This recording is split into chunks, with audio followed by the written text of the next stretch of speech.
Era um enorme navio. Dentro dele, junto de ratos, fezes e urinas, lá estavam eles, sujos, com fome, doente, sem pátria.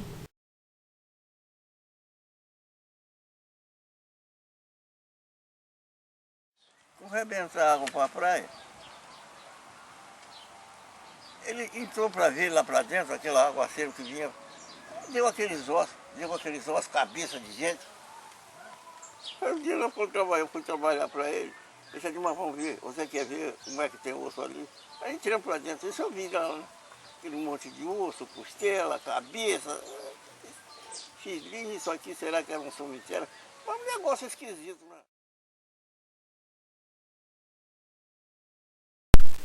O filme Amistad, de Steven Spielberg, de 1997, que remonta ao ano de 1839, é baseado em fatos verídicos que ocorreram a bordo do navio La Amistad. Essa era também a realidade dos escravos que chegaram até Manguinhos. A viagem tinha duração de aproximadamente 3 meses e os escravos eram transportados em navios abarrotados, todos em condições subhumanas, mal alimentados, sujos e à mercê de todo tipo de doenças. Eram jogados ao mar durante a viagem quando contraíam alguma doença infecto-contagiosa. Em média, menos da metade dos escravos completavam a viagem com vida.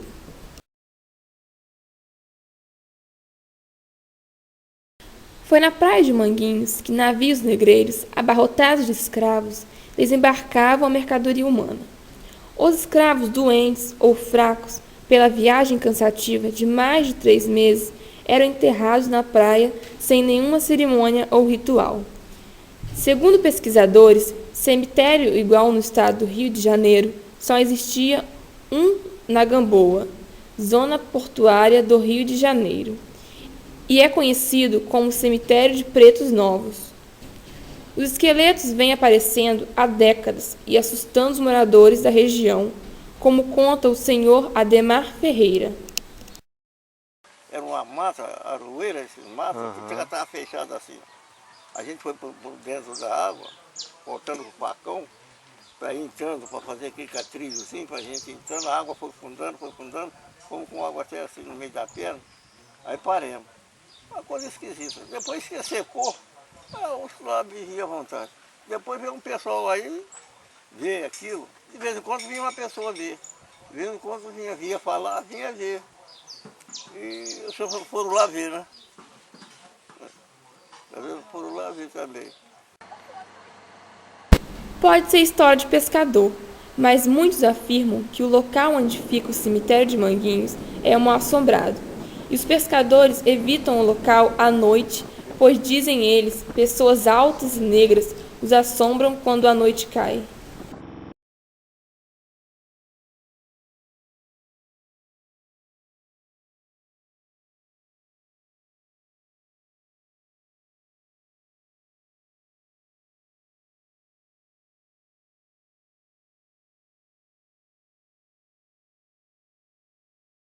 Era um tal de...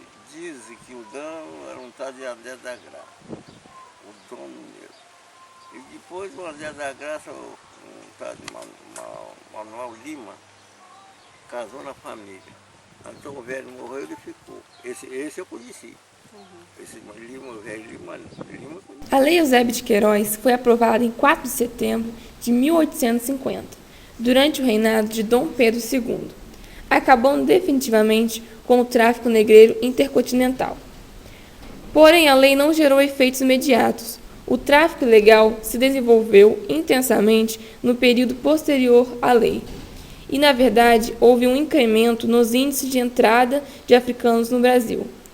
Foi quando a situação se tornou mais grave. O tráfico concentrou suas atividades no Rio de Janeiro e São Paulo, pois eram as áreas mais produtivas. E os traficantes procuravam locais para aportar os navios distantes dos olhares da lei. Foi aí que os navios começaram a aportar em Manguinhos. Várias foram as etnias que chegaram aqui. Muitos escravos da cultura banto, angolanos, os congos ou cabidas, os benguelas e os moçambiques. Ainda no Rio de Janeiro e em Santa Catarina foram introduzidos os camundás, camundongos e os quissamãs. Foram os bantus que introduziram o jongo no Brasil e que até hoje continua vivo no quilombola da Barrinha. O traficante mais importante de nossa região, segundo o historiador João Oscar, em seu livro Escravidão e Engenho, foi o comendador André Gonçalves da Graça. Depois da criação da Lei Eusébio de Queiroz, o imperador Dom Pedro II fez 2 visitas à antiga vila São João da Barra, hoje município de São João da Barra, e se hospedou na casa do rico traficante de escravos André da Graça, na praia de Manguinhos. Sabendo da visita do imperador, o traficante mandava seus feitores esconder os escravos em uma fazenda vizinha, do amigo capitão Simões, a Fazenda Santana. O trajeto era penoso, pois naquela época não havia estradas e os escravos tinham que atravessar terrenos pantanosos e matas fechadas. Esse fato ocorreu por 2 vezes quando o imperador Dom Pedro II visitou a antiga vila de São João da Barra.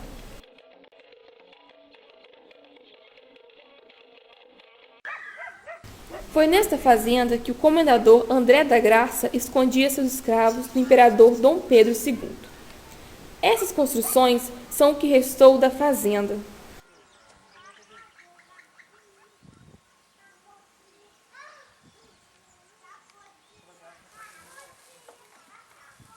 A capela foi erguida por mãos escravas. Em seu interior pode-se encontrar um altar entalhado, a canivete pelos escravos.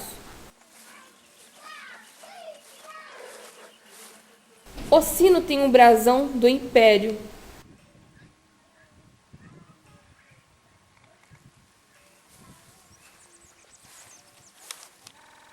Atrás da capela se encontrava a senzala. Hoje somente podemos ver as pedras que sustentavam a construção. Com a assinatura da Lei Áurea em 13 de maio de 1888 pela princesa Isabel, aboliu-se de vez a escravidão no Brasil. E alguns dos escravos da região fixaram moradias nos entornos da fazenda São Pedro. É o que forma hoje o Quilombo da Barrinha. Os quilombolas vivem hoje da agricultura de subsistência em sua pouca terra. Um pouquinho de milho aqui, uma bananeira ali, um pé de mandioca colar. Felizes, os mais velhos contam os causos de seus antepassados e ainda revivem sua memória através de seus costumes.